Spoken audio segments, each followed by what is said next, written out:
Hello, everyone, and welcome to episode 54 of Podcast vs. Enemies, a Destiny Massive Breakdown show. It has been one hell of a week with the release of the Root of Nightmares raid, and the reception has been all over the place. But one thing is for sure, it's absolutely beautiful. Court is out this week, but Impetus and I are here with your weekly fix of Destiny news and breakdowns. Impetus, who do we have to thank before we get started? Hello, Saint. We have a few people to thank. We did have the real Scoom reach out to Court in his DMs, give some lovely feedback. Big fan of the podcast and your infographics. Appreciate the advice, and thanks for everything you do on the podcast. So thank you to you very much for those kind words, friend. As always, I do want to give a shout out to our sponsors over on Patreon who keep the Massive Breakdown Network going. Those people are Binary Wolf, Blackhammer Tech, Bryce Aroni, Askian Monk, Deacon, Moonlight, Shazzle, This Moment, and ZenSoCal. Thank you so much, guys. We do appreciate your support tremendously. And as a reminder, you can send us all kinds of feedback directly to any of our socials or via the Destiny Massive Breakdowns Discord server.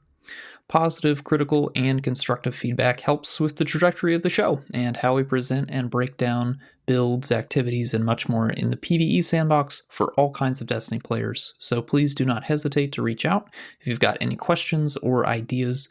We are all happy to talk Destiny.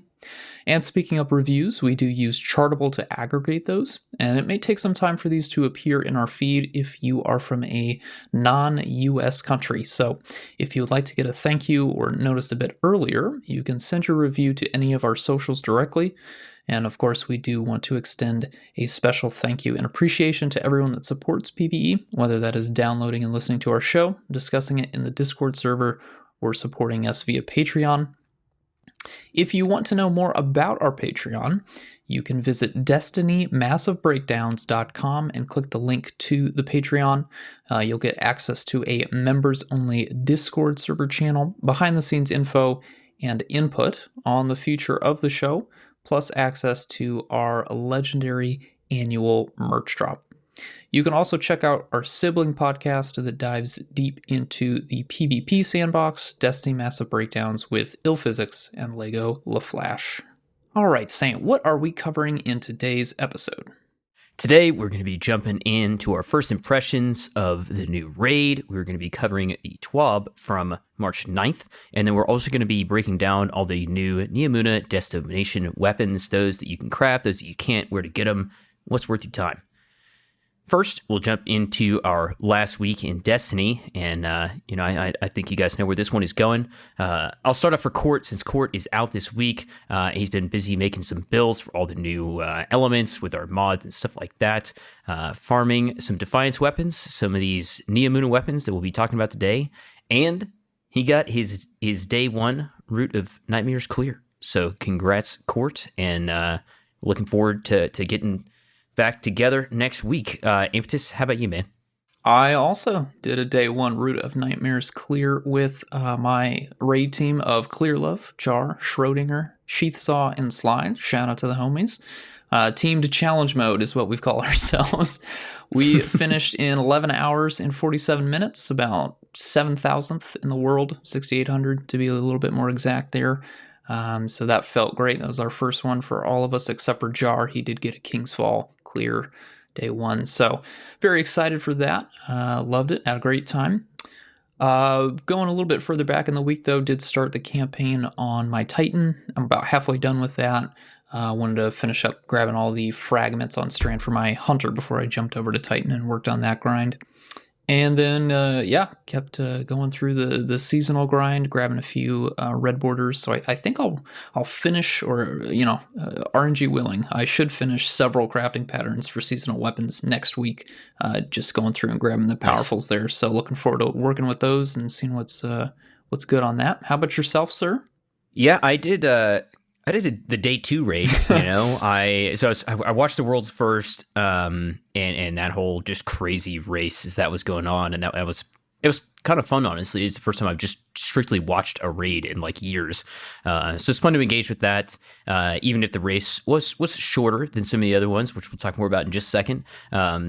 and then I was working that night. So we started the next morning, and then spent probably around 7 or 8 hours total in the raid. I ran. We had to switch some people out just because of timing and stuff like that. So I can't remember who all was there, honestly, but shout out to everybody from Clan Truth, my clan, that jumped in. I know Woody was in there, one of our founders, and Fiery and Jonesy, and a bunch of these other guys that already had their clears were helping out myself and a couple of the people that were going for their first clear in contest mode, which is really nice. I always appreciate, people that are willing to turn around after their first run the next morning, which I know we saw a lot of, which I honestly think is really cool.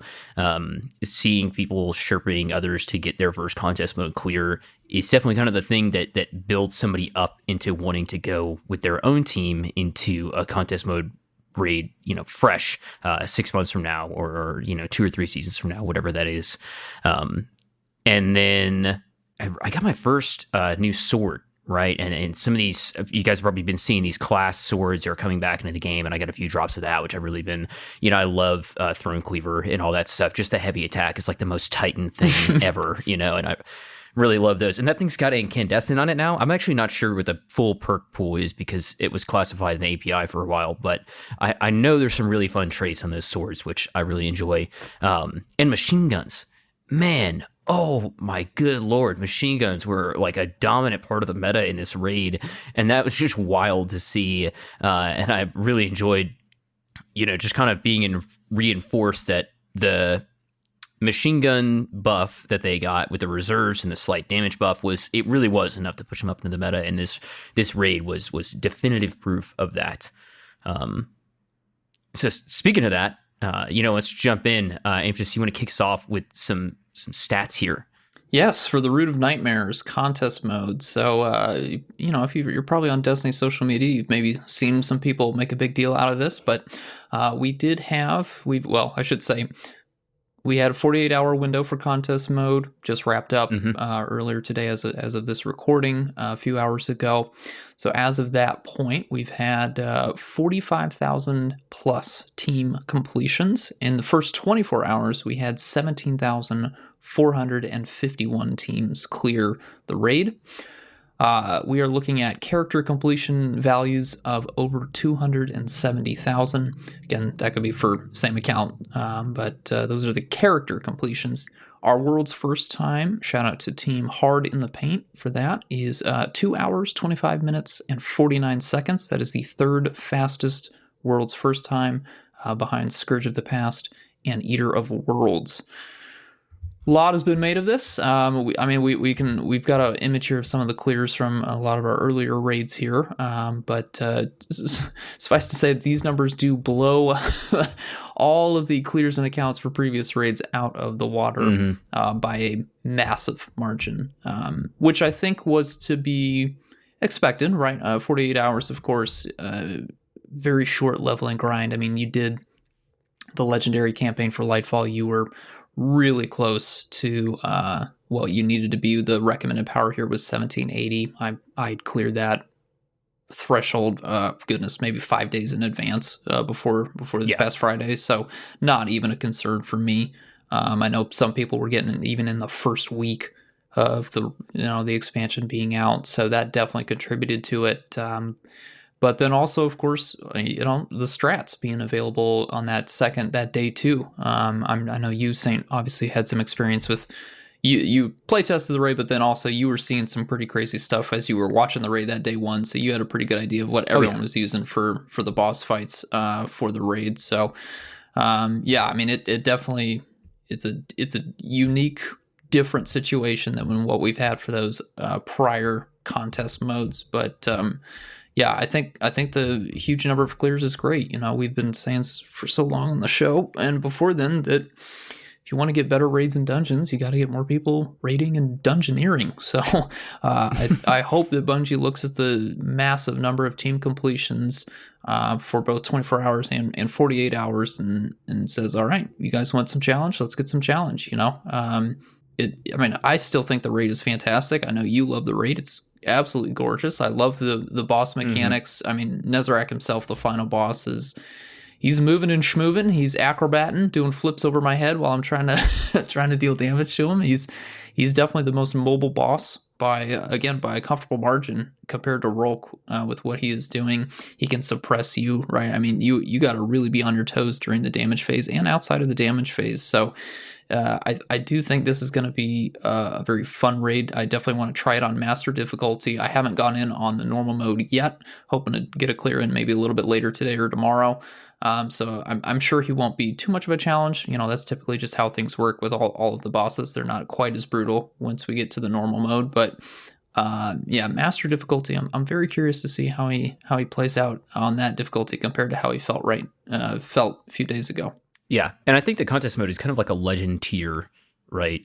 Or closer to than like the master tier, you know. And while you are trying to learn everything, the master mode is definitely interesting. I think that there's some things that are really good about this, and there's like a couple that I'll criticize. The leveling grind being short is just like S tier. The challenge for the raid should be the raid. The challenge for the raid should not be how fast can you efficiently power level within like 3 days. Like Crown of Sorrow was like a low point for me, which is ironically like the first time I really tried to go for like a contest mode raid, and that didn't happen, or like was interested in trying to do that. And that was like came out that Friday, right? And it like released on Tuesday, and the raid was like on Friday or something like that. It was ridiculously short. And there were like 100 teams that cleared that for that case. Garden of Salvation was also like really low. A lot of these raids, are within like sub 1,000 teams, and some of them even like, obviously Last Wish was like 2 teams. Scourge was like 1,000. Deep Stone was like 5,000 with being like about 30,000 people clearing it. And I think that was really good. That was only a 24-hour contest, but obviously not quite as long of a raid. Vow was 48 hours, and this is an interesting one because this is like same time frame, but Vow I think only had around 35,000 people clear it, about the same as a little bit higher than Deep Stone, but still it just goes to show that raid was really dense, and it was difficult for some people even to learn within 24 hours. And I think there's more that has to do with that with Rolk and the amount of symbols you had to learn and stuff like that. It was just difficult for some people. And then Kingswall Reprise, I think, was about 20,000 people or 3,000 teams, maybe a little under that. So there's kind of just some points of reference for you, right, on our previous clears. But, to Impetus' exact point, if you want like raiding to flourish, then like you should be happy that there's a massive amount of people that are engaging with and beating these raids. I do think that they could have upped Nezarek's health a little bit, and like we'll see how I feel about this whenever we get into the final mode, but I think that part of his design was around the fact that he was going to be so mobile that he's difficult to hit, and then that is kind of like where the design for his health pool comes from. This is conjecture, just to be clear, but I just went in right before we started recording and did it on normal, and he really spawned far away from us, and we did not have like an optimal DPS phase at all. I mean, we did about 90% of his health, and that was just nutty, right, in a single phase. And that's like I was like, oh, the final boss could have had some more health, right? But that's like it. That's my one thing that I think that was like I would even criticize about this raid. Everything else I really enjoyed. Yeah, and the planet. We'll talk about the encounters. We're kind of going. We have a few points to hit on here, so we're jumping around. We're excited here, real quick. Yeah, exactly. I mean, it's exciting times, right? So one of the things I want to mention is I love diving into the lore of the game, and something that was thought for a long time was that Nezarek betrayed the witness at some point. And after listening to the dialogue in the raid, it definitely seems like the witness was the one who betrayed Nezarek, which is super interesting. And I think that has to do with Nezarek desires pain and suffering, and the witness is, wants to, will definitely cause pain and suffering, but ultimately the goal of like achieving the final shape, and like there's no more pain because there's no one to experience pain because there's nothing left that can harm you, which is a whole other, it's kind of weird Thanos type of logic, right? But it was definitely interesting hearing all of his voice lines, and I really enjoyed the way that he talked to you like Rolk, Also, absolutely crazy, thinking of the final cutscene where it is, hard confirmed in game that the Traveler resurrected Nezarec. Like the attack that we see in the opening cutscene of the expansion, where that beam hits the pyramid, what we find out is the Witnesses Pyramid, the personal Witnesses Pyramid, and you see things growing and it's being terraformed. That's really what the beam is. But you do also suddenly find out once you step into the raid that, Nezarec, the beam hit Nezarec, and he's back because he was dead. He's in that, I guess we can call it a tomb, but it's like it's a tomb. Yeah, an amber tomb here, which I absolutely love the fact that in the first encounter, if you actually look at that that tomb, which is the thing that kills you, that's where the white mechanic for the opening encounter is. You can see Nezarec is being reformed. His head and his shoulders are visible in that amber, and then there's roots that are growing out. And then as you're making your way up to the third encounter, right, is that where you do the long climb with the kill wave?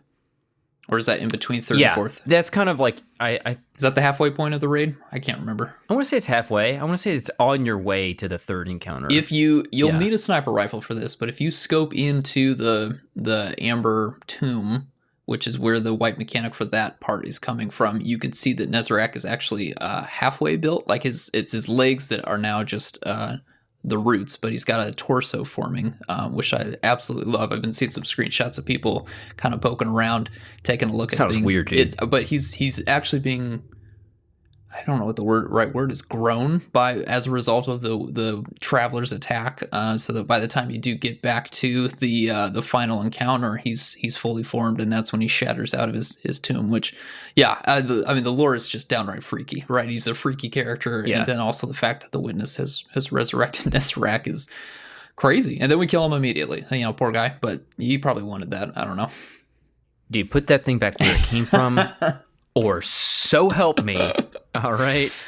Another, I got to hit on this one too. Another lore note is he throws out at one point that Savathun was the one that killed him. And this was a ploy by her to gain the Witness's trust or something like that. But there's a lot to unpack over the next few weeks, and I'm sure Mylan and Bife and all the lore wizards will be digging in deep and all this stuff, because there's just huge amounts of lore just being thrown out left and right in this raid, which is great. We finally get to see Nezarec. Right. I mean, long awaited. And he was dead and his body is torn up, and yet here he is, reformed. Yeah. The encounters, so we have like opening, cataclysm, scission, macrocosm.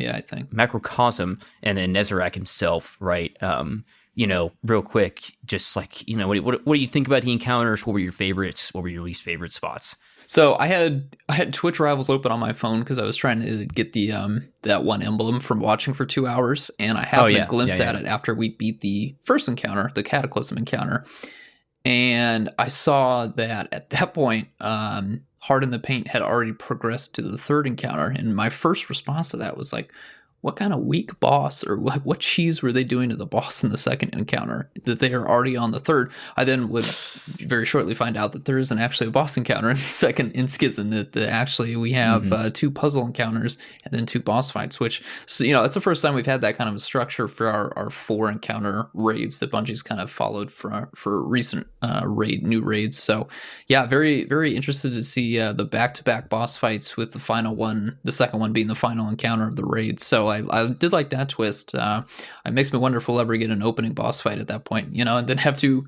puzzle encounters in the middle and then culminate in a boss fight, or not have a boss fight as the final encounter. There's no rules anymore. Yeah. They're just all out the window. It's crazy, But really, really did enjoy that. I mean, Macrocosm, that space, of course, was in the cutscene for the final cutscene of Witch Queen, where we first got to see the Witness. That was such a cool space. I mean, having all the planets there, and yeah, that was a fantastic. Hard as heck, though, especially if you're going in for the first time, not understanding the mechanics. It was really, really challenging to kind of get the flow down. Of course, communicating. Yeah, where am I? Yeah. Do what with this planet? Yeah, do we need to name the planets? Do we need to name where the planets are? That'll be a question that is still being asked, of course. But yeah, I really do love kind of the progression. Also, just the giant wall of jelly in the second encounter when you wipe and getting booped into the middle and then falling. Yeah, that was a fun surprise when that first happened. Like, okay, that's no staying alive for that.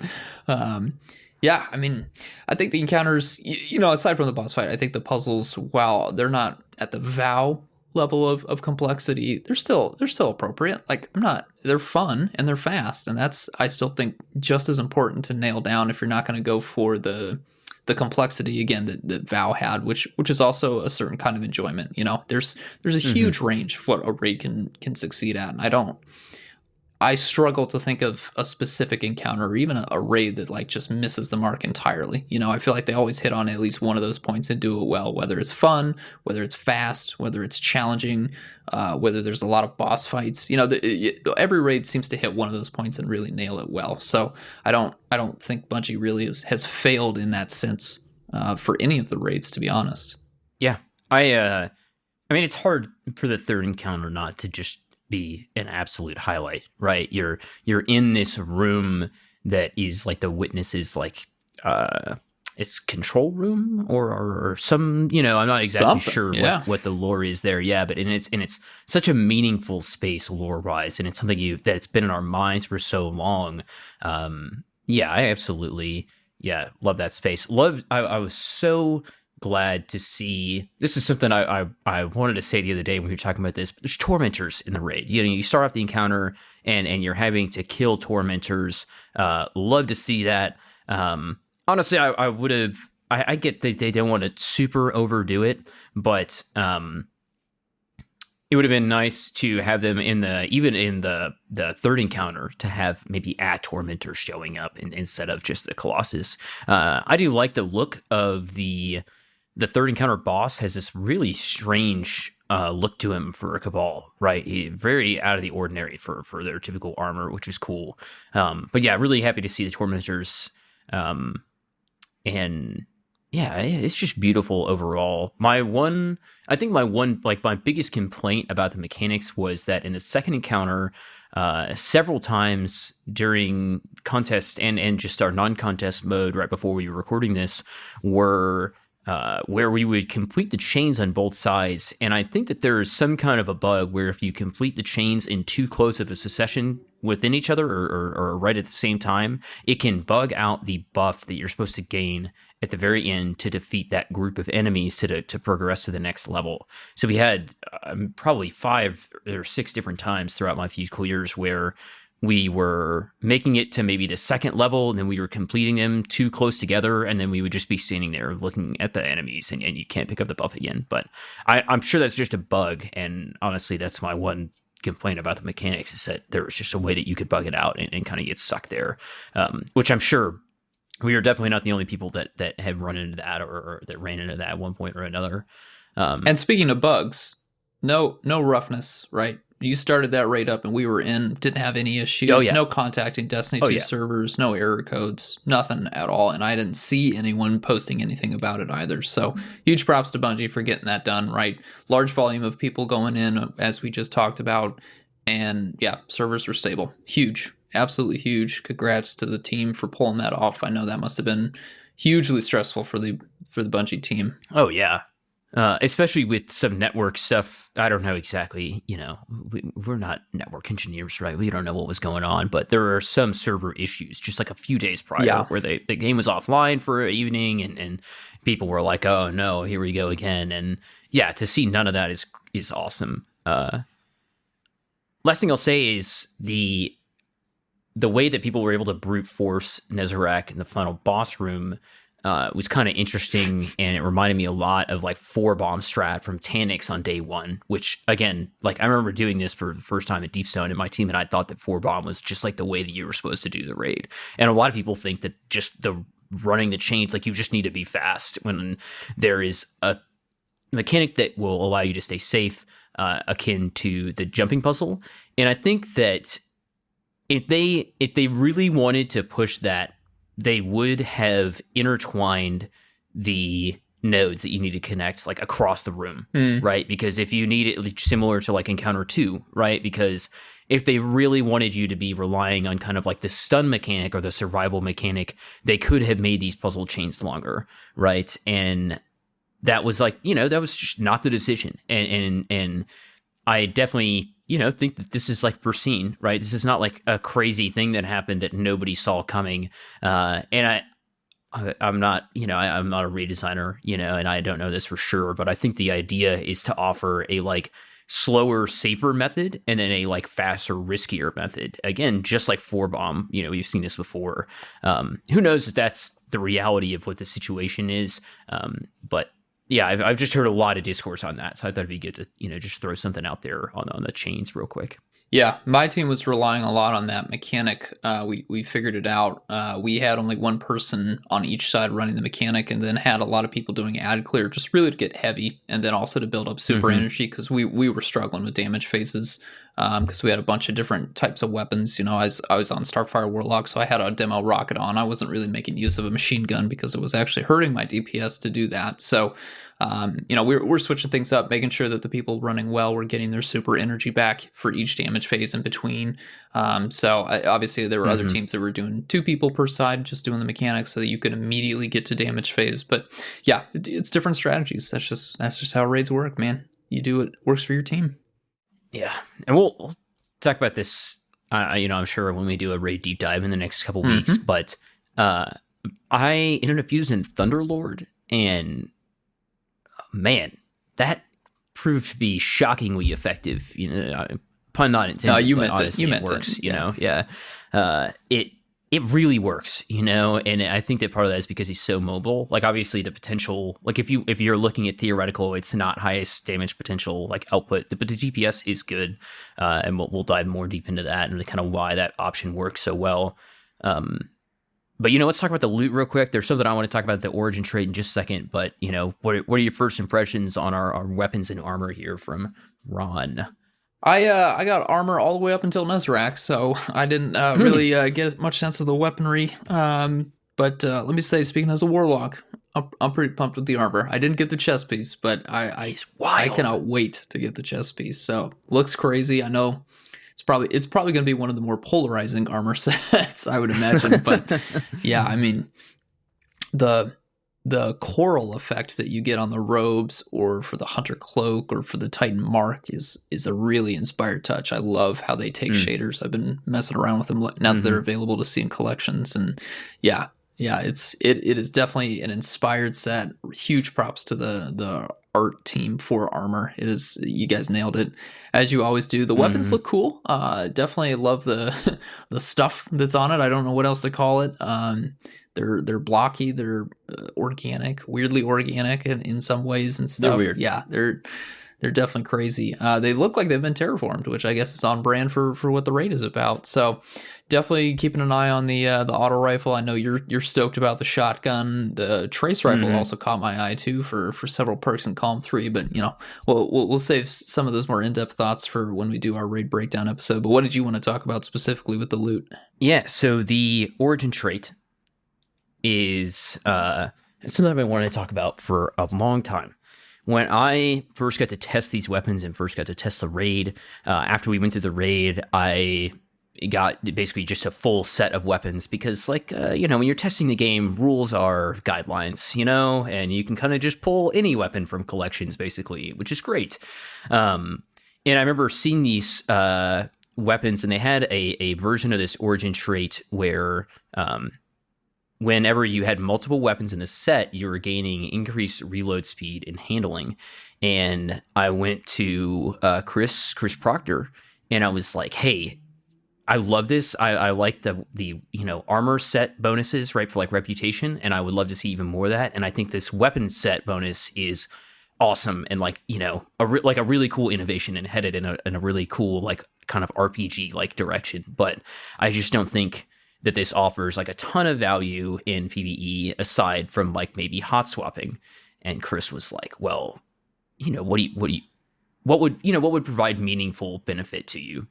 And I said, Tormentor damage, because that kind of came into my mind immediately, because these are weapons you're not going to be able to have access to while you're going through the Legend campaign for the first time, right? In this case, it's been, it's been a week and a half since release.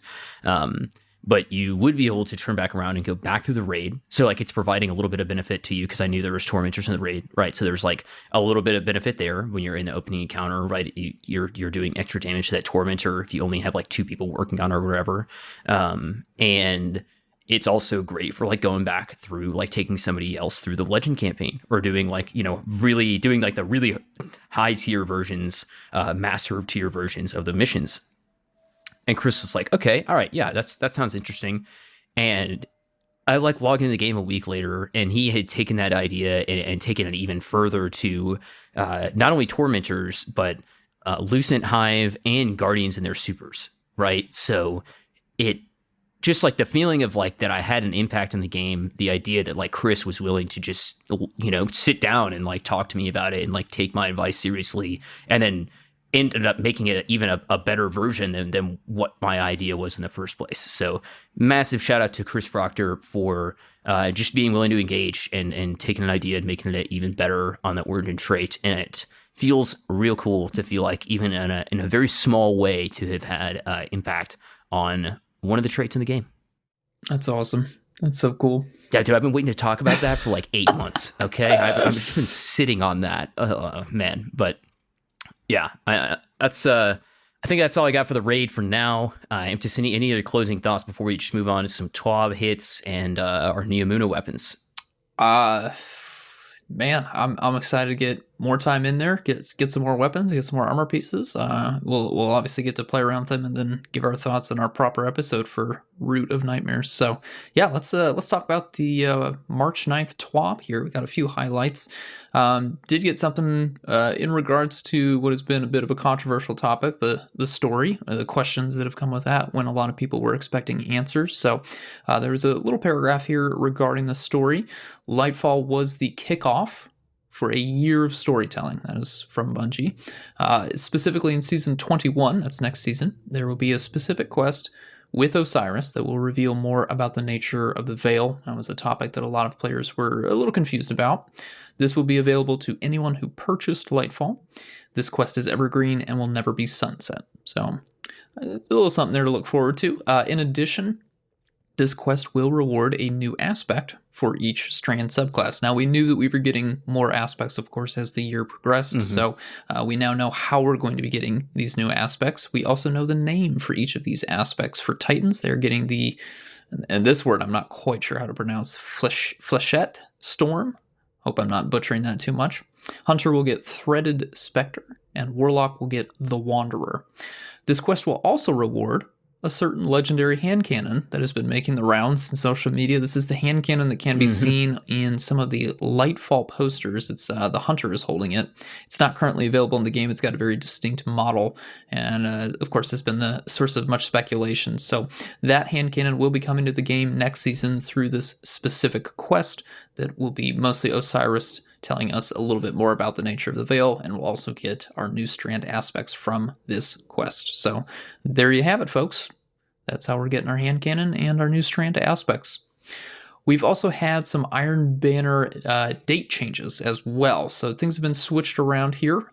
Trials is now starting on the 17th of March. It's getting bumped up, whereas Iron Banner is now starting on the 21st. Iron Banner will then be back 1 week later on the 4th of April. So the pattern here will be Trials, Iron Banner, Trials, Iron Banner, Trials, Trials. There will be, and we'll then have a third Iron Banner later towards the end of the season. So just a little bit of switch up there. They give the details for that in the TWAB, of course. What is coming to Amazon Prime here, Saint? Yeah, if you're here on Twitch Prime, we get, new Prime loot. They do this a bunch. You got your like popcorn emote, and new ship and sparrow, and kind of a seasonal looking projection. So, just make sure to go claim that in the next few weeks. Always love the popcorn emote. It's just a classic. You see a buddy jump off a cliff, just sit and watch for a minute, The last thing I want to hit on from the TWAB is the new player guide. Now, this is a maybe like 12, 15 page long document that they've put into this massive web post that is just a super thorough introduction explanation of the game. I mean, it goes from like, what is the story of Destiny and what are the classes? And then kind of towards the end, it gets into like the new build crafting system and, what kind of stats you might want to build into depending on your character type and how to take advantage of armor charges and things like that. So honestly, a really nice companion for anybody starting out. And it also goes really good with those like first like 6 Guardian ranks, which are really good. I think we talked about the Guardian rank stuff a little bit, but I think that the initial Guardian rank 1 through 6 is like the best.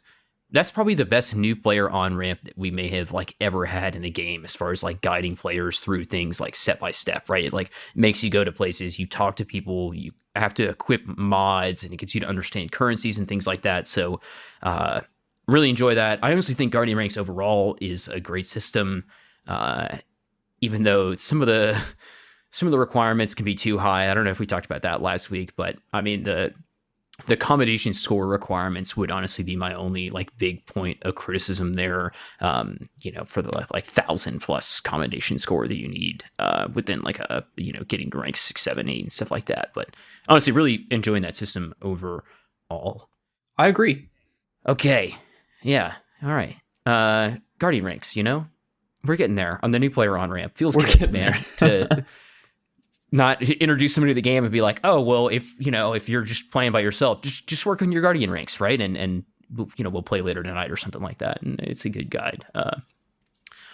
Okay, let's jump into our Neomuna destination weapon set. What is the origin trait that we're going to be seeing on all of our weapons? Yes, we have 7 weapons available from various places within Neomuna. They all come with the Nanotech Tracer Rockets origin trait, and that states that landing multiple hits turns your next shot into a homing micro rocket. We are still working out the values here. It is different for different weapons, but it's what it really translates to is upon landing about 45 to 50% of your magazine within a certain amount of time, certain seconds between each shot, you will automatically shoot a tracking rocket that matches your weapon's given damage type. So these rockets all deal elemental damage. All the weapons here are elemental of some sort. And it's a tracking rocket. It has pretty aggressive tracking. I've fired a few of these from a good distance, gotten to see it kind of track around to various targets as I'm firing.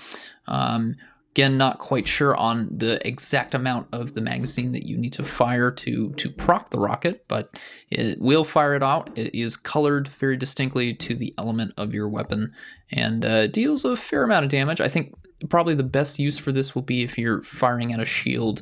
You land your hits on that target, that rocket comes out and it's like just the final push you need to actually break the shield is kind of how I've been seeing it play out as I've been running around Neomuna using these weapons a lot in the terminal overload activity. So definitely think this is going to be a solid PvE origin trait. It's really just extra damage, an extra flavor of damage, which is fun. Dude, who doesn't love an extra 2-3% damage just tossed in there, right? Extra rockets. Fantastic. All right, so we do have 7 weapons. I'll start us off here. St. Nile will just be bouncing backwards and forwards. One thing to note, of course, before we get into these, this is our first weapon set where some of the weapons are craftable and then some of them are not. So we will be making that distinction for the weapons that are craftable and not craftable. So do pay attention to that part because some of these can be crafted, some of these cannot be crafted. Some of them also drop from very specific activities, whereas others can drop from a very general variety of sources, heroic patrols, level ups over at Nimbus, other story missions, right? Things like that. Yep. There's also some quests that give you guaranteed red borders for certain weapons. So just something to be aware of. The various weapons do have different paths to unlocking and even crafting. So with that out of the way, let's actually get into the weapons themselves. I'll start off with Round Robin. This is a craftable strand aggressive frame hand cannon that's 120 RPM. This can be found from various destination activities. Again, there is a quest that Nimbus offers that gives you a guaranteed red bordered round robin. I can't remember if it's the first quest it gives you that's not a part of the campaign or not, but it's one of those where you go and do a bunch of activities, patrols, public events, stuff like that to get it. Familiarize yourself with Neomuna. That's how you get this one. But yes, this also drops from things like heroic patrols and level ups and other things like that. So 120 strand aggressive hand cannon. This is our first one ever. So stat comparison is going to be partially helpful here. What I'm going to do is compare it to Loud Lullaby. That's probably its closest cousin, both in design and then also in stats, but I'll also bring into the picture something new, which is our Stasis 120 hand cannon here. We do have 56 range. That is middle of the road here, better than Loud Lullaby, not better than something new. 20 stability is worse than both. 24 handling, better than Loud Lullaby, worse than something new, and then 22 reload speed, which is the worst of the three here. So, you got a few things that you're better in Loud Lullaby, but something new is either better or matches the stat package of Round Robin across the board here. So, one thing to note here with these two weapons that I've chosen for comparison, Loud Lullaby as a kinetic weapon does deal more damage due to a buff that has been given to kinetic weapons starting in Lightfall. However, your trade-off here is that Loud Lullaby does not have subclass synergy. So Round Robin, of course, has strand synergy, as does something new with Stasis. But where Round Robin kind of gets that forward point, of course, is that we have strand shields and strand surges, especially this season. So you do have a reason to be matching a weapon to your shield. Granted, shields aren't as much of a problem as they used to be. They're probably more of an inconvenience, but we don't have any Stasis shields, so there's not really a true reason to run something new unless you are on a Stasis subclass and you want to take advantage of, say, the Headstone perk, which is on something new. Round Robin does tie in really well with your Strand subclass. I'll get into that in just a moment. But we do also, on top of that, have the Strand shields and the surges to take advantage of that extra damage. So I think that even though the stat package maybe isn't the most impressive thing, there's still plenty of reasons to be running Round Robin, especially on the perk side. So let's get into our perks here. For most aggressive frame hand cannons, the stats that I'm trying to prioritize going to be handling and stability. Those typically are the lowest stats, the ones that need the most uplift. Reload speed, of course, is another one, but we have perks that can help with that. So when I'm thinking of barrels and mags, stability and handling are the two that I'm really interested in. For barrels, it's really just fluted. I really need that 15 handling, that 5 stability. That's going to be huge here. I don't want the range to get up any higher. That's not really a priority for me. And, there's a lot of other perks that maybe just give one stat or they split it up amongst others. Fluted barrel for me is just all the essentials right there, plus 5 stability, plus 15 handling. Can't really go wrong there. For the magazine side, or for the magazine perks here, don't want to go with anything that increases my magazine. We're starting at 8 shots, but what I really want are some perks that give me a little bit extra more bullets. So for me, it's going to be the 3 rounds perks are going to be excellent options here. Armor piercing, high caliber, and of course ricochet. Those do give me, benefits to range, which I don't care about as much, but they also come with extra benefits, right? Ricochet bouncing off hard surfaces, high caliber doing extra flinch. Armor piercing is fantastic for doing extra damage to shields and then also over penetrating the target. That's probably my favorite of our 3 rounds perks. So definitely recommend any of those here. I'm going to stay away from appended mag, stay away from extended mag because that even hurts my reload speed, takes it down to 2. If I had tactical magazine here, maybe, but again, not with these 2 options here. Don't really feel like I need light mag or even flared magwell, to be honest. Starting in column 3, we do have a number of different reload perks here that are good perks, but some of them maybe don't hold up too well just based on the fact that they're showing up on a hand cannon. One of those being 4th times the charm. you've got 8 bullets. You're going to need to spend half the mag before you get bullets back, and all 4 of those shots do need to be precisions. That's just too steep of a cost for me. I'm not going to recommend that. I'm certainly not going to use it on my crafted version. You could, of course, if you land nothing but crits, get this to proc 3 times, but again, I don't think the benefit is really there for that very strict requirement. Primaries do take a lot of flinch in high-end difficulties, so you need to be very careful with landing those headshots. It's probably not going to be very consistent on Master and Grandmaster difficulty. We've got Subsistence as well. Again, this is a hard-hitting hand cannon, but hand cannons in general for all primaries when it comes to the end game, they need some help. They could do a little bit more damage, so for that reason, getting kills to get Subsistence to proc consistently, still too steep of an offer for me. These next 2 perks, though, are newer perks relating to reload and a few other stats as well that have my eye. We have Envious Assassin. Rapidly defeating targets with other weapons before drawing this one transfers ammo to the magazine from reserves. This effect can overflow the magazine based on the number of targets defeated. What this really means is that you can max out at 150% increased magazine capacity. What you need to do is get a bunch of kills on your other weapons to get up to this effect. The magazine capacity increase per kill is different depending on the weapons. For primary weapons, that is 20% per kill, and then special and power is 10%. This is a really good perk, just on paper, straight up a good perk. It's not going to be quite as effective on primary weapons because those are generally what you're using to kill your minor enemies, which is what you would want to kill so that you can get to the overflow portion of the perk. That being said, it's still a nice way if you are running something like an add clear special. I'm thinking of a breech loaded grenade launcher or a wave frame grenade launcher in particular. You could get a bunch of kills with that, swap over to this gun and have a bunch of extra bullets. That's certainly one way, so for that reason, this could be something that you consider for your crafted round robin. What I'm more interested in is our second new perk, which is Keep Away. This is increased reload, range, and accuracy when no combatants are in close proximity. This is the inverse of Threat Detector. It's not quite as strong as Threat Detector because Threat Detector has those 2 tiers, and at tier 2 it's quite powerful. Keep Away just has this 1 tier here, so when no enemies are within 15 meters, your weapon will receive 10 range, 30 reload speed, and 10%, minus 10% accuracy cone size. So that is quite helpful on the reload speed. That's why I don't really need to focus on that too much with something like Flared Magwell, in column 2, is because I can get that bump to my reload speed through this perk. And with it being a hand cannon, I'm going to be pretty far away, right? I have a pretty large range band to deal with killing enemies. So with no enemies within 15 meters, that's going to be pretty easy to hit on a 120 hand cannon due to the naturally high range stats. So that's probably going to be my top recommendation here, that and Envious Assassin. I think Keep Away will be very easy to proc consistently at any difficulty tier for PvE activities. Now, when we talk about our damage perks in column 4, we've got a few interesting ones here. Kill Clip, I think of that more traditionally as a PvP perk, especially on 120s. That's what's going to help you get closer to that crispy 2 tap, that and a additional damage buff, an empowering damage buff, of course. We've got Golden Tricorn. This is going to be an interesting one on Strand. I think we're still trying to work out how effective this is going to be. We haven't yet received any tuning to our Strand abilities.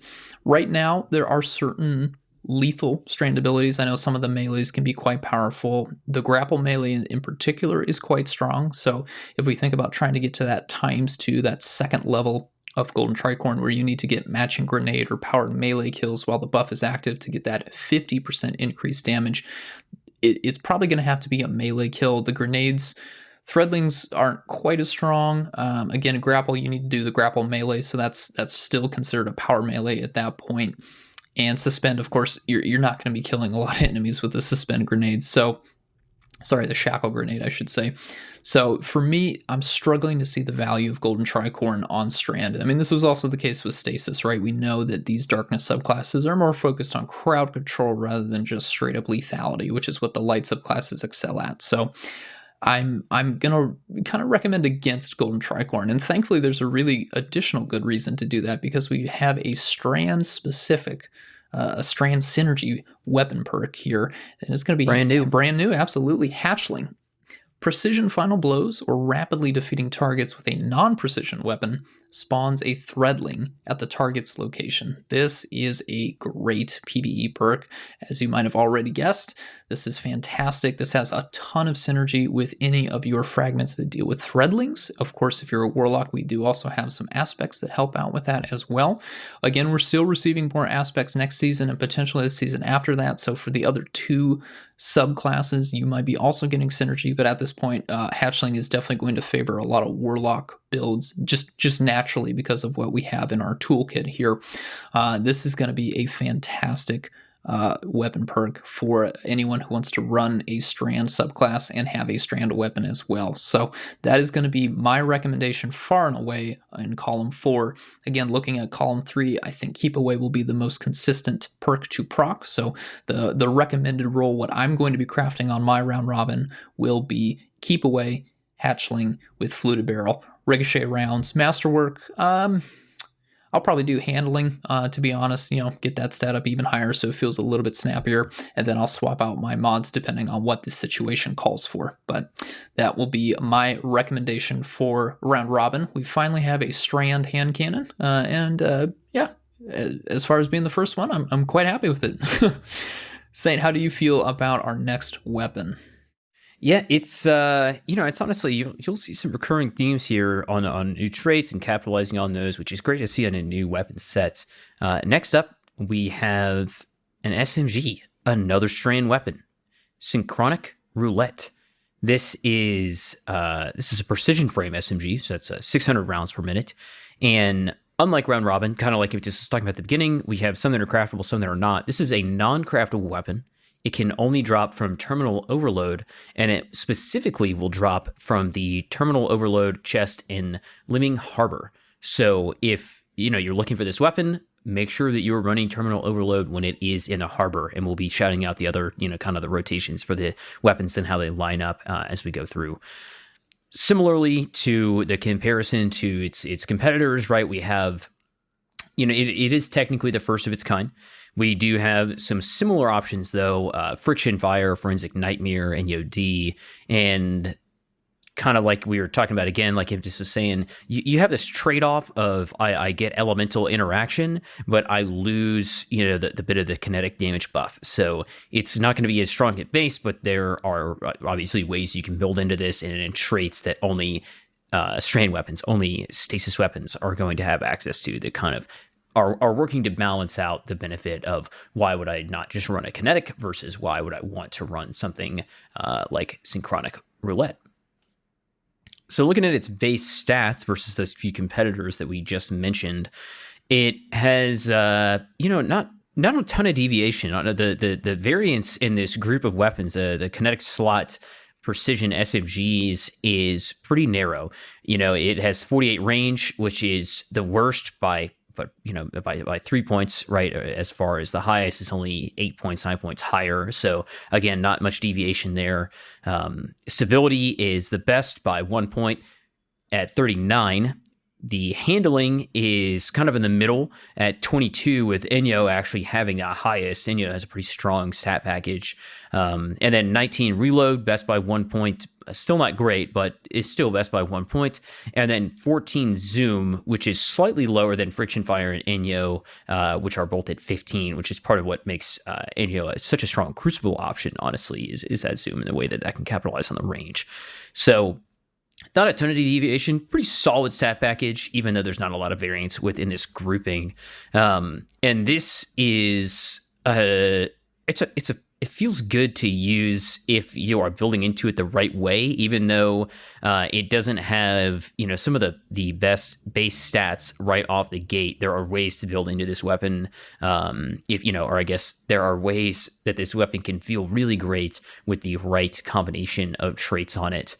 When we were thinking about how to kind of cover up some of those lacking points in the stats that are just kind of classic to the archetype.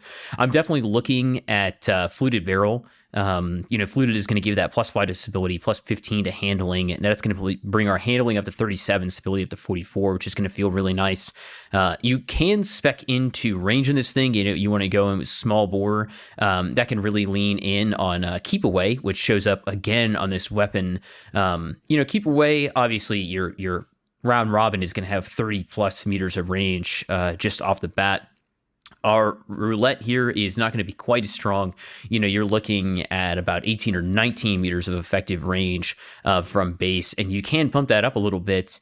And Keep Away does help kind of double down into that because it is giving that +10 range when you are far away enough. But that perk is a little bit more difficult to recommend here in that third column, just because if you're outside of the range at which you're going to proc Keep Away, which is 15 meters, kind of the opposite at Threat Detector there, you're only going to have about maybe 5 meters of range out to about 20 meters, maybe 21 if you're really building into that range stat. So you're kind of getting into the territory where you're going to start to see a little bit of damage fall off when Keep Away is procced, even though it does provide really high benefits with that +30 reload speed, -10% to the accuracy cone growth as you're shooting, and a 10 range, which does help compensate for that just a little bit. I am probably going to go with the high cal rounds. It's always a really nice option. Ricochet, if I is probably ideal, something that's going to extend that range if you do get a roll that has Keep Away on it. But we also have a few other good options in this trait column. Honestly, the other strongest one is probably going to be Impetus Assassin.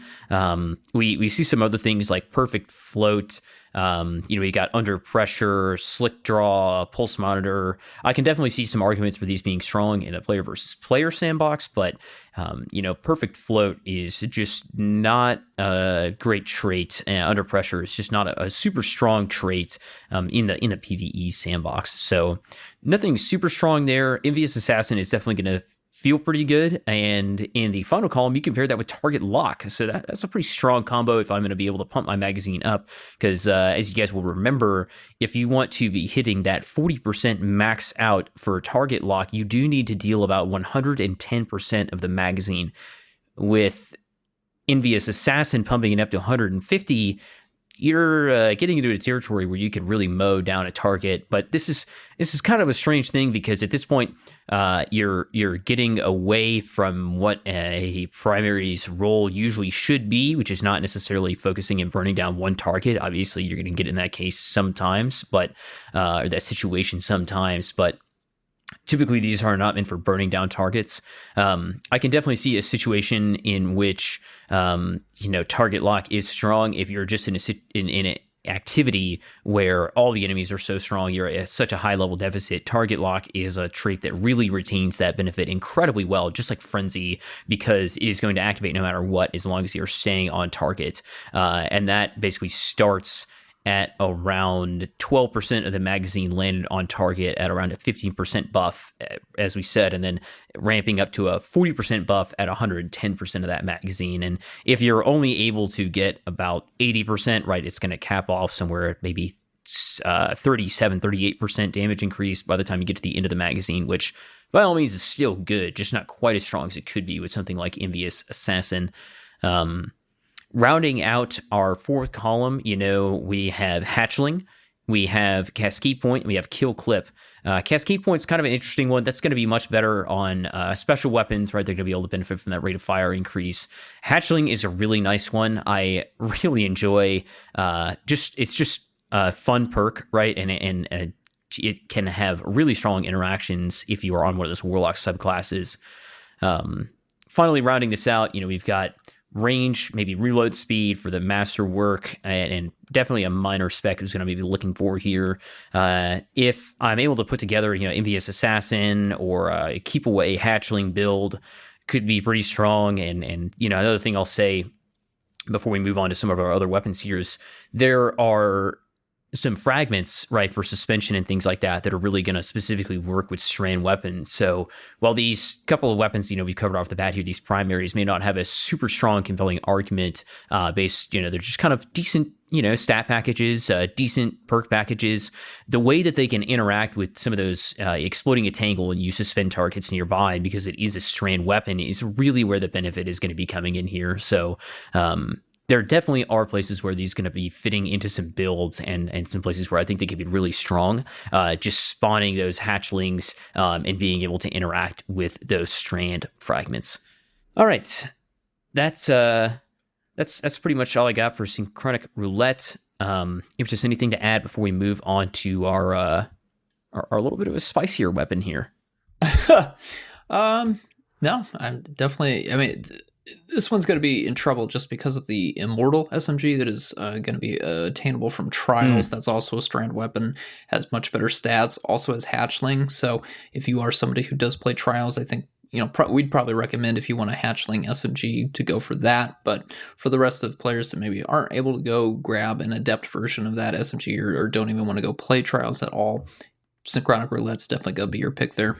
Yeah, and I think that's in line with a lot of things that we see where, you have kind of base versions and then you have maybe higher tier versions or better archetypes and things like that are available from higher activities. And we'll see some more of that later on in this breakdown. We're actually going to see it right now with our next weapon. This is our last primary weapon here. This is Phylotactic Spiral. This is an arc high impact frame pulse rifle that's 340 RPM.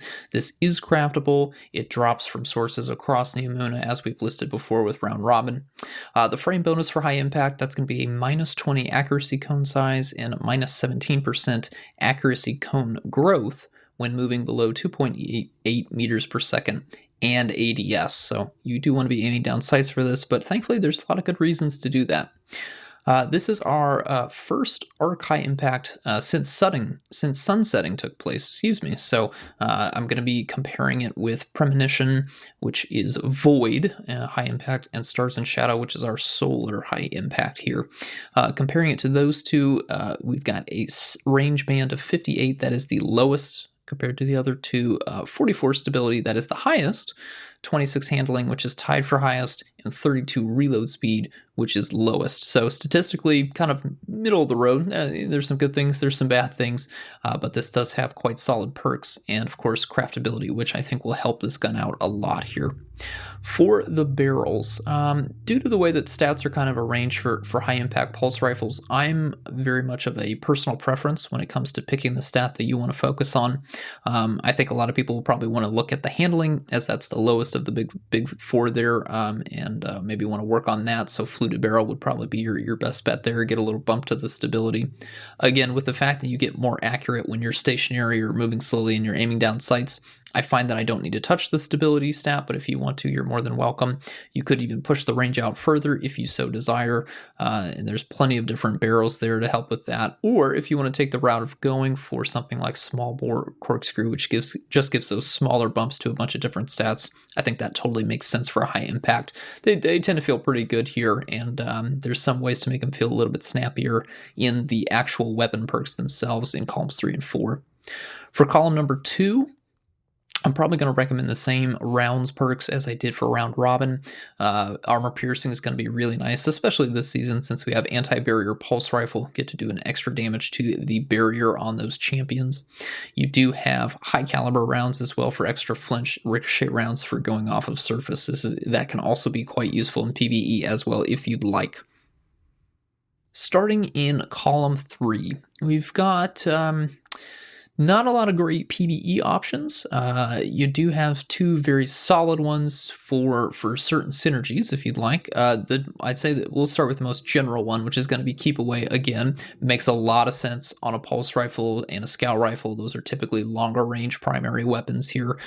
This does have a pretty sweet range of about 37 meters when you are ADS. And again, you want to be ADS because of the high impact bonus that you get when you do that. So you can quite comfortably proc Keep Away without experiencing any damage fall off whatsoever. So that's going to be my general recommendation.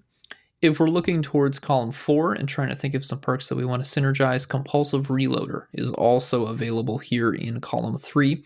When that is procced, again, you got to be above 50% magazine capacity. you will have 50 reload speed with a 0.95 reload duration multiplier. That will take your reload speed at base all the way up to 82. That is going to make it feel quite snappy. And the reason that matters is because in column 4, for the first time ever on a pulse rifle, we do have Volt Shot. Reloading this weapon after defeating a target overcharges the weapon, causing it to jolt on its next hit. That is going to be quite spicy. And again, on a pulse rifle, that's going to be the first bullet of the burst there.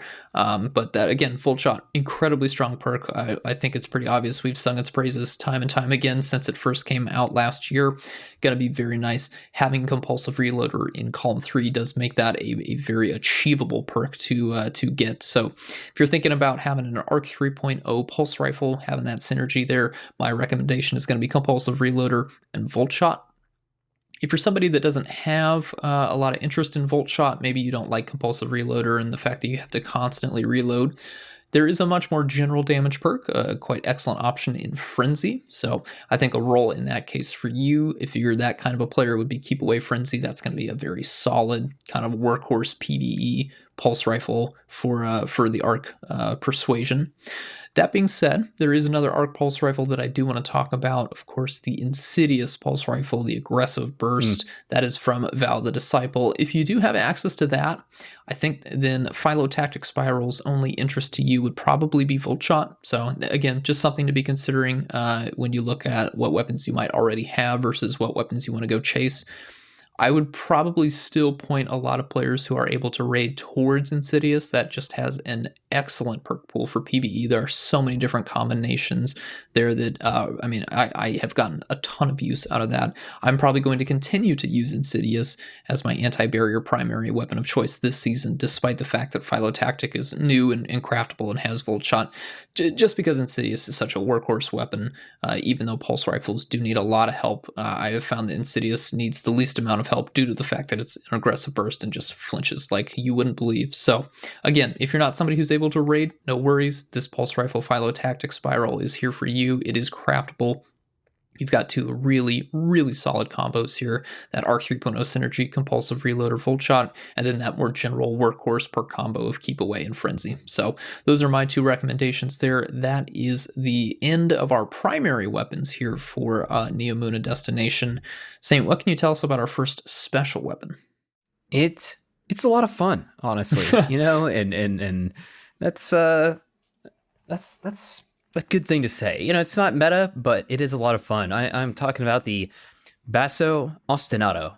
This is a void rapid fire frame shotgun, 140 RPM, full auto, increased ammo reserves, and a faster reload when empty. That's going to be a 0.8 times reload scaler. This thing does not have a lot of direct competition. Diacide, Void shotgun from a season or two ago, is going to be its most direct competitor. We've also got the Ikelos shotgun V1.0.3 and the Dead Weight Arc shotgun from Season of Seraph and from Gambit drops, respectively.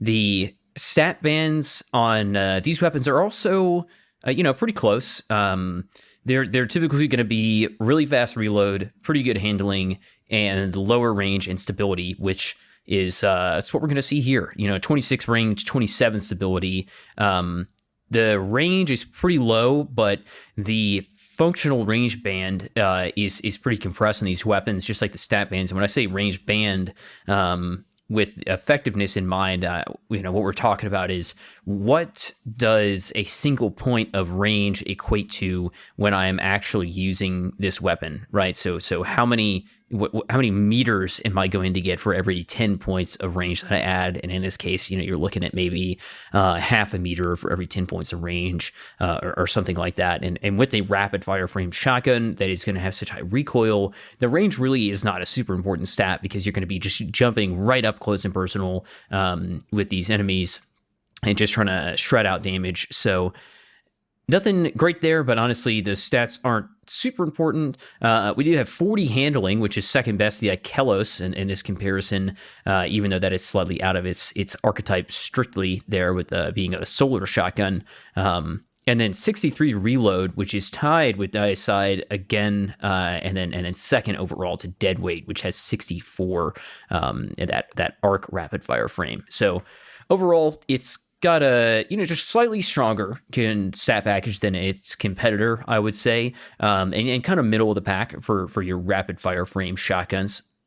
When we're looking at barrels, you've got some kind of melee, your classic melee options here. For 1-2 punch, you're definitely looking at full choke, right? A little jump ahead there to our main traits. Otherwise, I am probably going to be going for a barrel shroud. Stability and handling is always nice. The stability, just maintaining on target. You could go for a little small bore for some stability and range. That's 7 points. Even though that's, a third of a meter or something like that on top. A little range is a little range. Magazine size, I'm definitely going with TAC Mag. Reload is just really going to be a key stat here, just because you're going to be dumping so much ammo out of a rapid fire frame like this. Now, what makes this thing fun? What makes it stand out in a world where rapid fire frame shotguns are just not really a popular option in PvE? And that is going to be our destabilizing rounds. I believe this is the first time we brought this. Is this the first time we brought this trait up on the show? Yeah, our first on a breakdown weapon here. Yeah. So, a while back we heard that every verb was kind of on the table more or less for a trait, and this is a new one for the season. We got hatchling basically, and we got destabilizing rounds. So, destabilizing rounds states that final blows with this weapon cause nearby targets to become volatile. Well, how about that?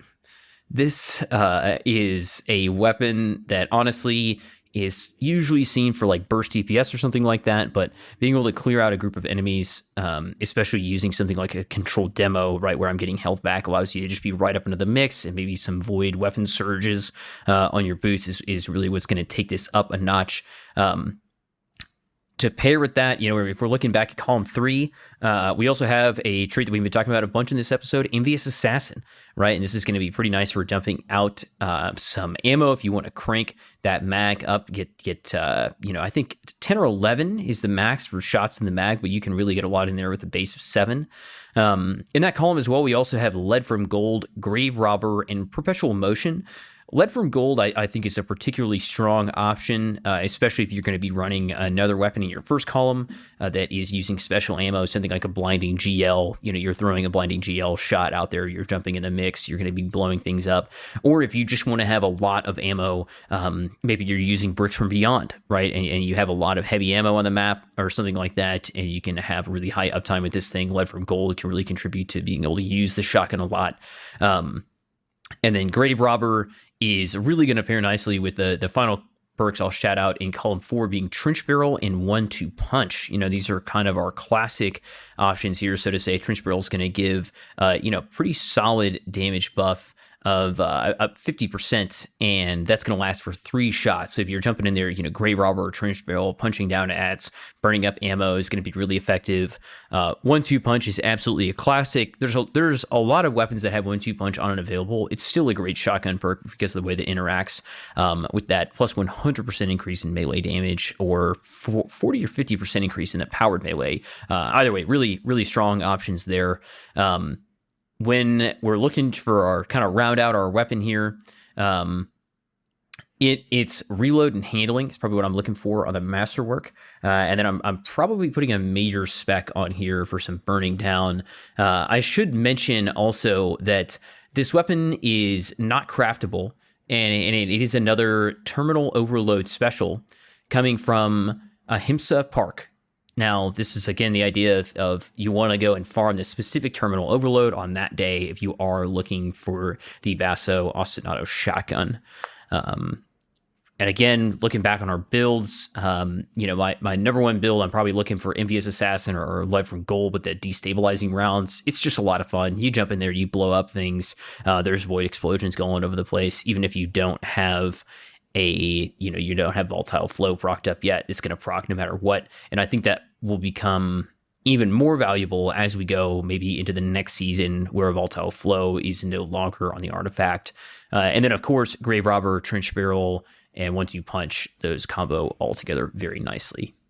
So not a meta weapon, but Could be fun, and it can explode things, and it could have some decent utility after we get out of a season where Volatile Flow is present on the artifact. Good point there. Yep, excellent. All right. Speaking of meta weapons, though. Okay, well, yeah. Speaking of, our next weapon here, this is a craftable weapon again, dropping from various sources on Neomuna, is the Iterative Loop. This is an arc rapid-fire frame fusion rifle that's got a 500 charge time. Frame bonus there, when your magazine is empty, you will gain a 0.8 reload speed multiplier. We have Null Composure and Cartesian Coordinate are the two that I'll be comparing this one to. There are quite a few Void rapid fires. I picked Null Composure as it's the best statistically out of the three there for a comparison here. You got some things, to be in mind. It's not a whole lot here to really sell you on stat-wise. 23 range, middle of the road. 30 stability, middle of the road. 52 handling, middle of the road. And then rounding things out, 44 reload speed as the lowest between the three. So compared to Null Composure and Cartesian Coordinate, it's perfectly fine stat-wise.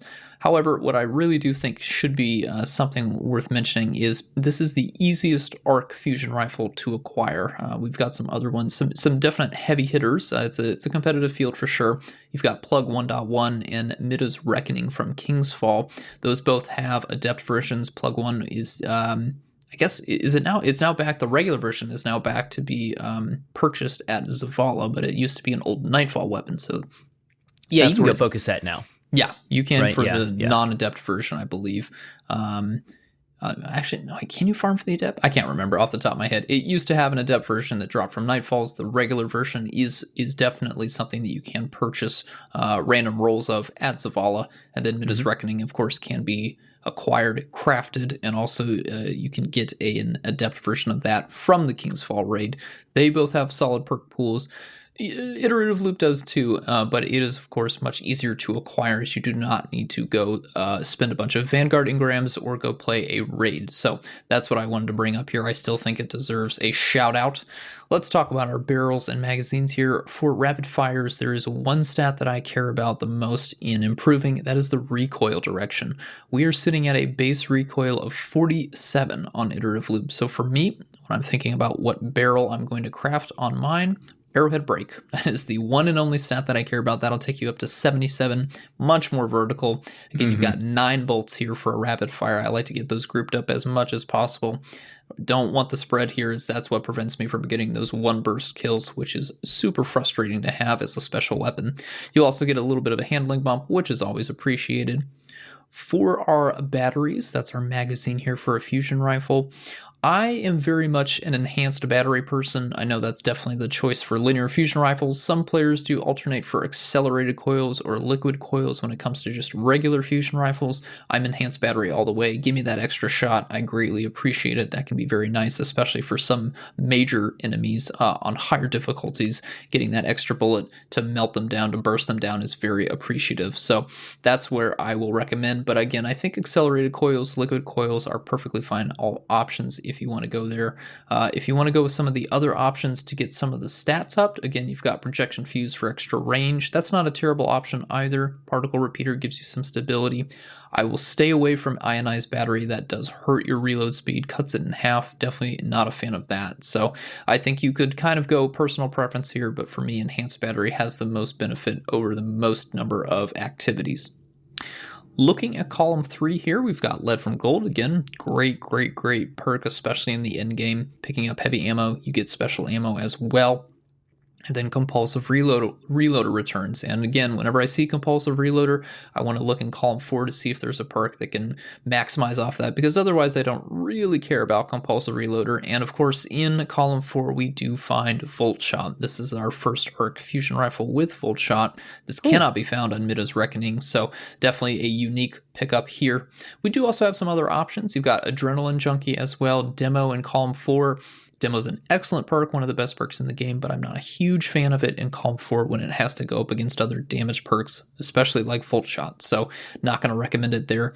I think depending on, again, an arc build, you could certainly make Adrenaline Junkie tie in quite well, but for me, if you're going to be running arc and you're going to be running this arc fusion rifle, you run Volt Shot. It's just a no-brainer. So that's what I'll be running in combo with Compulsive Reloader. Really helpful there. Compulsive Reloader, when that's active, takes your reload speed all the way up to 94. That's going to make it feel quite snappy. Should be able to get that Volt Shot perk proccing a bunch with that huge help there.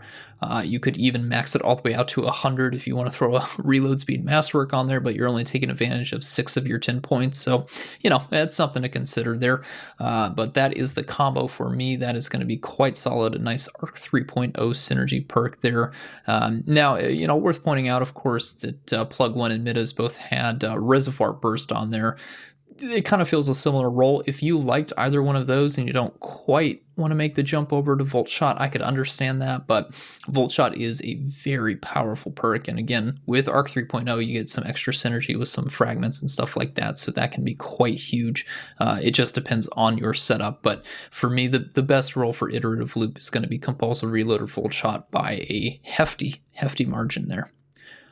All right, go ahead. Well, I was just going to say, one thing I wanted to add in real quick is that there's a lot of multipliers going on in this game, and specifically the thing that I want to shout out is that Volt Shot and like the damage that does is actually different based off the weapon that is that's applying it, right? So the Volt Shot from your fusion here is actually going to be dealing more damage than a Volt Shot from your pulse rifle or your SMG, right? So man, yeah, if it wasn't strong enough of an argument already, it's like it's even more damage, Yep, and that's the jolt tick damage is in particular what's dependent on the weapon archetype there. And for fusion rifles, I believe fusion rifles do have the highest of the special weapons, the multiplier for that tick damage. So good thing to point out. Another thing I should point out about Volt Shot that I forgot to mention initially, the first bolt of the 9-bolt sequence that hits is what's going to apply the jolting. So you don't actually have to hit all 9 bolts to proc it. It's the first bolt of that 9 bolts that makes contact with the enemy. That's what's causing the jolt. So this is actually one of the most forgiving weapons to have Volt Shot on, because you'll have essentially every time you pull the trigger 9 opportunities at whatever enemy or enemies you're looking at to hit and apply jolt to them. So that'll be a really solid option. Again, if you feel like you need a decent special weapon with Volt Shot, I'm going to recommend Iterative Loop for the reasons we've just stated there. So yeah, good call there, Saint. I think Ganora's axe is the only other one that I've seen with shotguns jolt I think are on second highest for special weapons. So, but it's not. Yeah, I'm totally with you on the rapid fusion over the slug for a Volt Shot like that, right? Yeah. Moving on to a weapon that is unique, but also is coming into a pool with some notoriously stiff competition. We have got the Volta Bracket. This is a strand aggressive frame sniper rifle, 72 RPM. No real frame bonus here, high damage, high recoil. And it is unique, right? It's a strand weapon, one of the first few to hit the game here. But when we look at its competition in slot, we've got Silicon Aroma, we've got Bite of the Fox, and we have Secession, which is the recently released, raid craftable with just absolutely stacked up traits available on it. The base stats are actually okay, especially considering the pool of weapons that is coming into to try to compete against. It actually lands, I would say maybe in a second place here. Just looking at some key stats, it has 33 stability, which is tied for the best in class, losing to Secession. It has 24 handling, which is third out of the 4, with Secession at 30, 28 reload speed, which is actually second to Secession at 35. All around, again, really stiff competition in slot for aggressive frame sniper rifles in the kinetic slot, but manages to do okay. When we're looking at kind of the pitfalls of the archetype here for those aggressive frames, you've got to go with fluted barrel to bump up that low base handling. Fluted's going to give us that plus 15. That's taking us from 24 to 39, which is absolutely key, getting that stability up a little bit, helping us land successive crits one after the other. And on the mag side, I think it's got to be TAC for the reload and stability. If you want to go appended, there's you could definitely lean into that depending on the third column trait that you're going for here. Specifically, when we're talking about third column, we have some pretty good kind of classic snipers traits, and we have some interesting ones. Triple tap is here. Newly added Impetus Assassin is also here, appearing on I think almost all the strand weapons that we've seen so far in this set, right? So far. Yeah, and we also have Keep Away, another new trait, another interesting trait. Really feels good, honestly, for a sniper rifle, and I think that's something that will probably crop up a lot when you're looking at player versus player side of the game. I definitely think that's going to be a popular one. And then Subsistence and Shoot to Loot, which are just kind of some funny ones, not quite as valuable, but interesting. Triple Tap is an interesting one. I don't think it's as strong on a weapon like this just because it doesn't have as many rounds that your chances to proc it are just not as high. So it's just not quite as much value as you could get out of some rapid fire frames, adaptive frames, and things like that. But it's still a decent damage dealing perk. In column 4 for our pairings here, we've got Cascade Point, Firing Line, Explosive Payload, and Hatchling.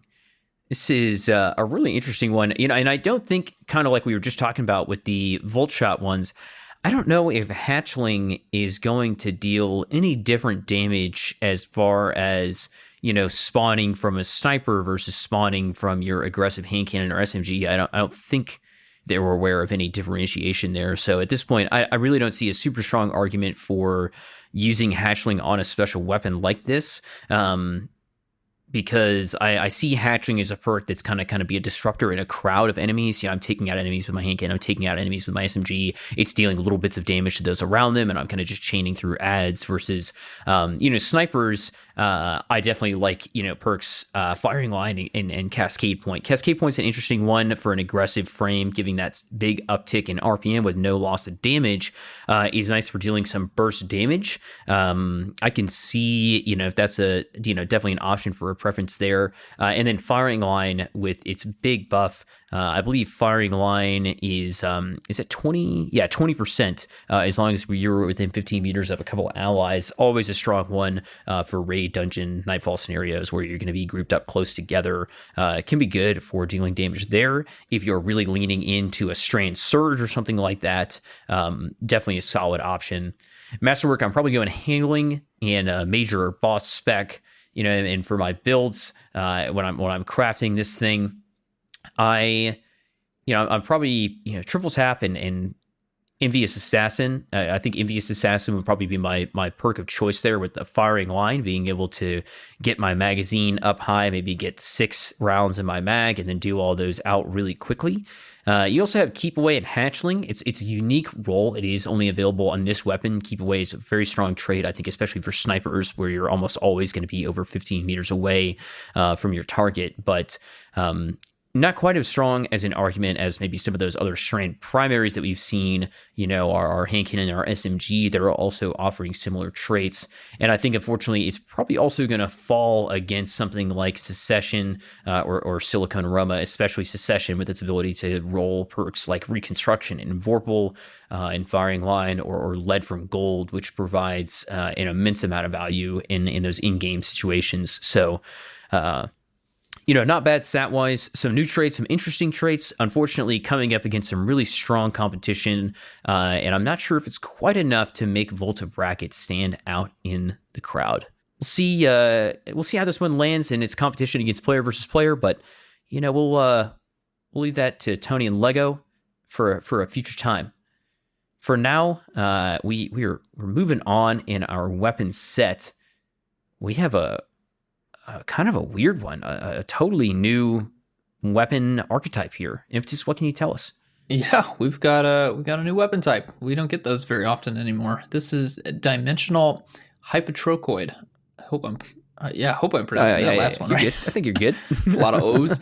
This is a stasis compressed waveframe heavy grenade launcher. So this is taking the waveframe functionality of special grenade launchers, shortening the length of the wave, and then slapping it on a heavy grenade launcher. That's what's going on here. This is our first one we've ever had, so not really much of a stat comparison to be made. It's not fair to jump across archetypes here, but to give you a sense of the stats, 50 blast radius, 33 velocity, 40 stability, 42 handling, and 42 reload speed.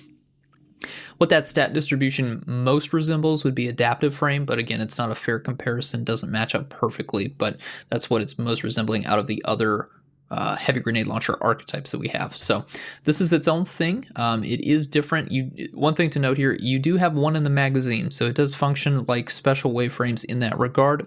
Another thing that is similar is your magazine. You do have the two choices that do show up on special waveframe grenade launchers, which are high velocity rounds and implosion rounds. So it is copying from that. And again, it's just a shorter wave, not quite as long as it is for the special, but it's a heavy grenade launcher this time around. So something to bear in mind there. For our barrels and mag here, I'm looking to get the blast radius as high as possible. This is going to be an add clear heavy weapon. I know there are some perks on here that would lean otherwise, but again, the waveframe just lends itself to getting multiple minor/major enemies wiped out with one blast. So this is definitely something where I want to prioritize the explosive part of a heavy grenade launcher as much as possible, and the explosive part comes through in the wave for this archetype. So let's juice that blast radius as much as possible here. What I'm going to recommend on the barrels, volatile launch and confined launch. Those are the big buffs to my blast radius stat. We've got plus 15 with volatile launch, and said confined launch was my second one. Yeah, that's going to be plus 10 blast radius there, but that does hurt your velocity, which is okay for me. I'm not going to be trying to hit some trick shots with this too much. Again, it's a wave frame. I'm kind of going to be looking at a group of enemies, not really thinking about my trajectory, just pressing the button and releasing. For our magazine options here, this is going to be high velocity rounds because implosion rounds hurts my blast radius stat. I don't want that at all. I'd rather take the plus 10 velocity and plus 10 reload that high velocity has, because I don't want to touch my blast radius stat at all. As far as columns 3 and 4, we've got some really good options here. I mean, this is definitely they wanted to make sure that the first weapon of the new archetype had some juicers. So we are looking at Unrelenting in column 3. Great choice there. Love that placement. We've got Field Prep. I don't think I mentioned this is a craftable weapon. This does have access to Enhanced Field Prep, which is an immensely powerful perk, especially on heavy weapons in particular. You can get a lot in the reserves. That's a so many bullets. Yeah, a lot of bullets, a lot of waves. We're going to take that as I'm looking at that for sure. Stats for all. Going to be really easy to proc that on a waveframe weapon. And then, of course, Envious Assassin. Now, remember when I said that this magazine only gets a 1 in the chamber? Well, Envious Assassin, if you do get the max overflow, you can get up to 3, I believe, is how this works. I haven't tried this out. I haven't gotten an Envious Assassin dimensional hypotrochoid to drop, but we do have the Harsh Truths waveframe grenade launcher. That's a special weapon. It's also a waveframe, and it also drops with Envious Assassin. I have gotten that roll, and I've tested it out, and I've gotten it up to 3. I don't know if the heavy grenade launcher works differently, but what you're looking at there is at least 2 bullets in the magazine, or potentially up to 3, depending on what other weapons you can use to get those kills before you swap to this. So that's my guess. It may not get all the way up to 3. Maybe you're just capped out at 2. I don't know. I'll have to do a little bit more testing on that, but overflowing the magazine when you've only got 1 in the magazine, yeah, I'm always going to go with that option. So Envious Assassin is going to be my top pick here. Not to say that Enhanced Field Prep or Stats for All aren't decent options, or Unrelenting, but for me, again, we're looking at like the unique perk combinations. Envious Assassin allows me to really push this weapon as an add clear option. Speaking of add clear options, we continue to have some really solid perks here. Again, I don't see this being a great boss weapon. So Vorpal Weapon does show up in column 4. I'm not interested in it because I'm going to be really just trying to clear out as many waves of enemies as possible due to the function.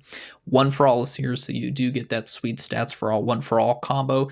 I think that would be really easy to proc, but the real column 4 perk that I'm excited about, Chain Reaction. This is going to be amazingly powerful, especially in combination with Envious Assassin.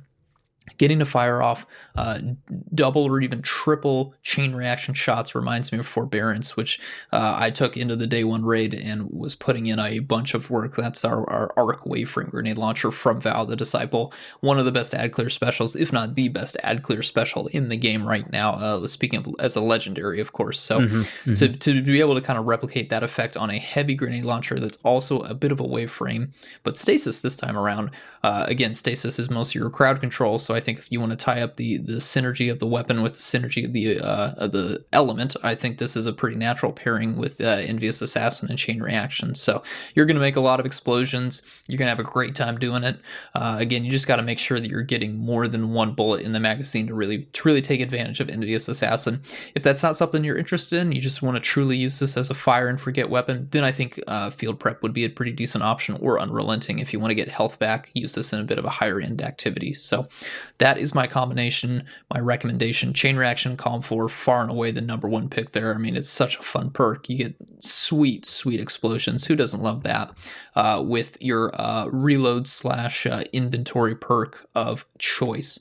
As for the masterwork, again, maybe Blast Radius, probably work that way up if you want to have it be a bit quicker. Again, with Envious Assassin, you're going to be using other weapons and then swapping. So maybe it behooves you to get handling as high as possible. That's a call that I'll leave up to you, just depending on what you want when you're crafting this, what feels right for you. Stability, I don't really care about on grenade launchers and rocket launchers. That's a stat that I ignore for the most part. Reload speed, another thing to consider if you want to get that faster reload. But again, Envious Assassin allows you to just bypass this stat entirely. So that's why I'm picking that as well. And then for mods, minor or major spec, because I'm using this for ad clear entirely. So yeah, very excited to see more compressed waveframe heavy grenade launchers come into the game. The fact that this first one here is craftable, which is really nice, and that it has some pretty sweet perks. I'm very excited to be trying this one out. I think I've got maybe 3 out of the 5 red borders that I need to craft it. So hopefully I can get some good RNG here. Saint, anything you have to add? Have you gotten to play around with this or craft this at all? Yeah, this is one of the weapons I actually got super lucky on, and I got the Stats for All, One for All rule right off the bat. And I also got one that's Unrelenting Vorpal. But yeah, the Stats for All, One for All rule I used a little bit in Terminal Overload, and yeah, it's just kind of ridiculous. I love it. I really would love also Unrelenting and Chain Reaction, which is kind of like that's like Forbearance role that I used, or like you were talking about, Envious Assassin and Chain Reaction seems like a awesome combo. But I think I only have 2 patterns out of this guy so far. But yeah, a weird weapon, but a good weapon, coming out strong for its archetype, right? Yeah, for sure. All right, that moves us on to our very final weapon, the Circular Logic. This is also not craftable. It can be found in Terminal Overload in the Zephyr Concourse. This is a strand adaptive frame machine gun. It's 450 rounds per minute, and it's kind of a mixed bag. It has some really strong offerings here, and I think it is one of our better strand weapons when we're looking at weapons that are kind of coming out of the gate on release here, and it has definitely some value, but it's got some stats to make up for. When we look at its base stats, we're looking at 40 range, which is lowest in class by a few points, 33 stability, which is lowest in class by a few points, 58 handling, which is actually pretty good, and that is second to corrective measure, and then it actually has the lowest reserve stat as well by a few points.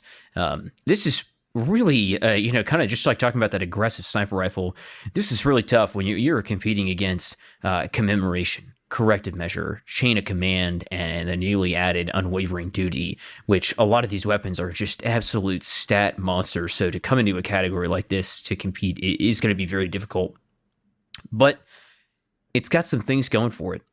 I'll say real quick, whenever we are looking at the stats that we are going to try to be compensating for or working with in our barrels and mags, chamber compensator is definitely an interesting one. I think that this thing could use a little bit of a bump to its stability at only 33 base. That bring it up to 43, and the recoil direction of 80 is pretty good.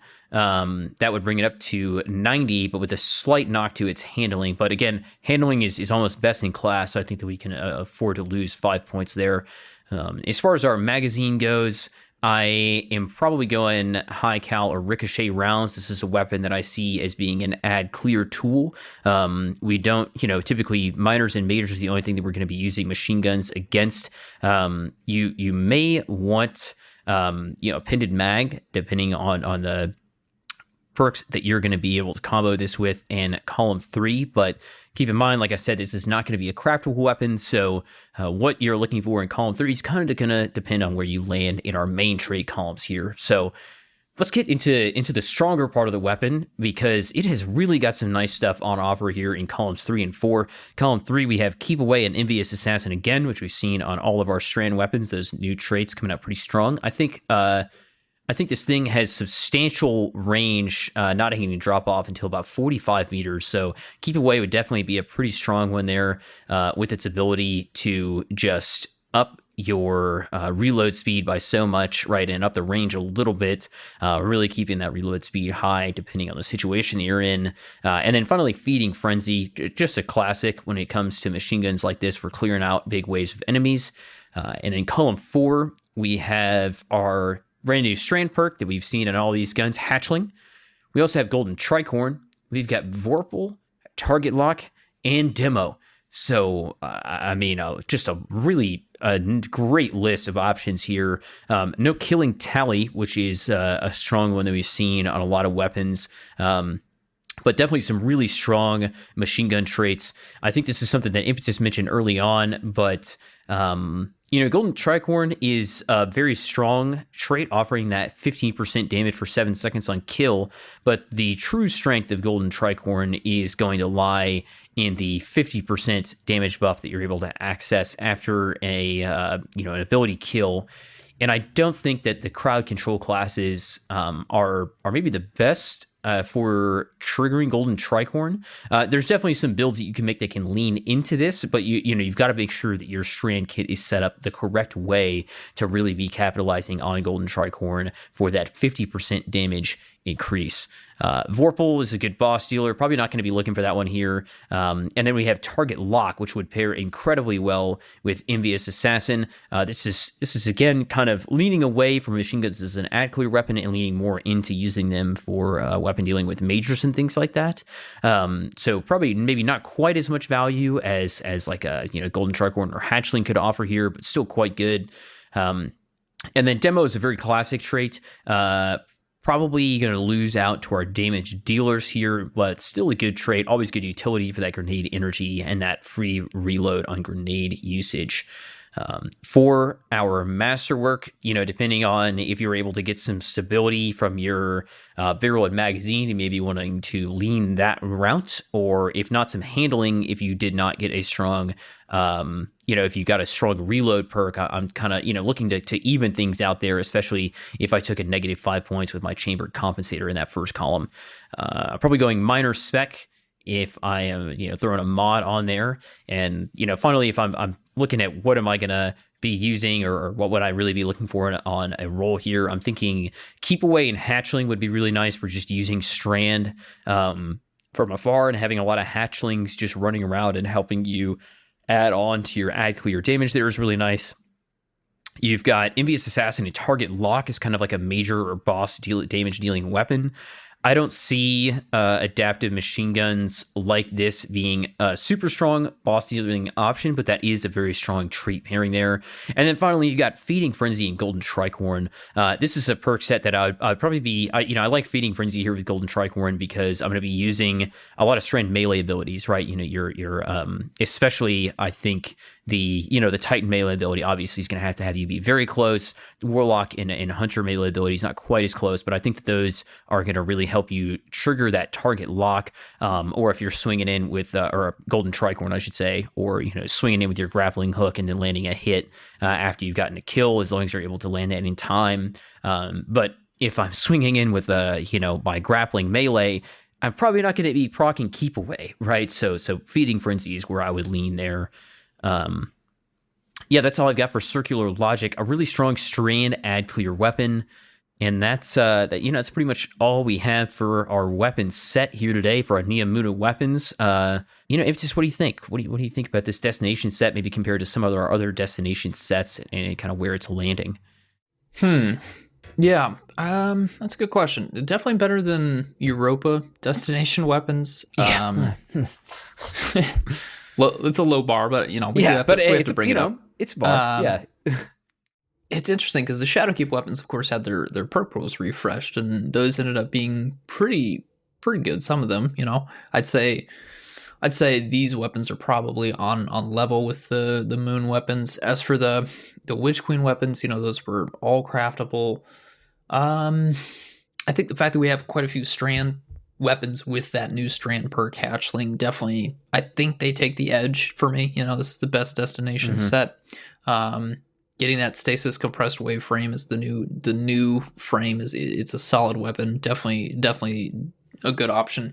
Bungie's obviously scaling a little bit back on the crafting, but I think the options that we have here that are craftable are still really solid. I mean, I don't feel too much of a sting that I can't get the perfect version of synchronic roulette or the machine gun, circular loop. But you got to do a bunch of terminal overload anyways for various reasons. So you're bound to get a good copy of those eventually, just by the sheer number of rounds of that activity that you need to do anyways. So again, I don't feel like that's a huge pain that I can't craft everything here. And I think the ones that are craftable are still really solid options. I mean, there's definitely a role or more that are chaseable, that are desirable for me. So no complaints on my part, for a destination weapon set, very solid.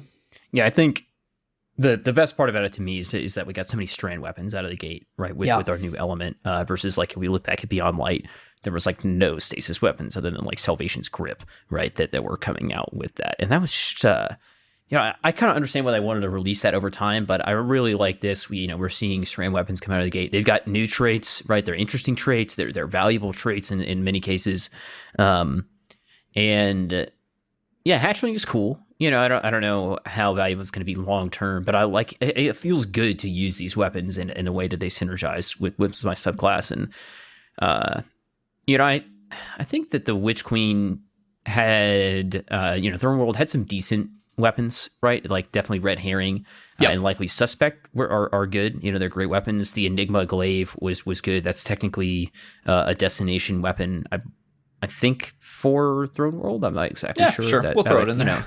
Yeah.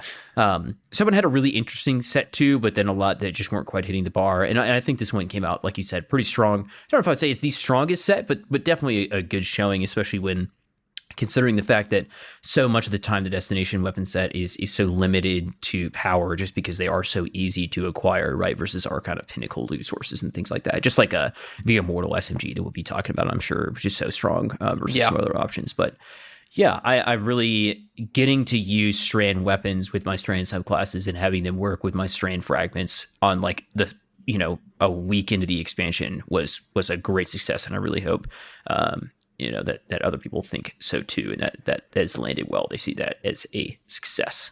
Yeah, I feel like it's a success as a player.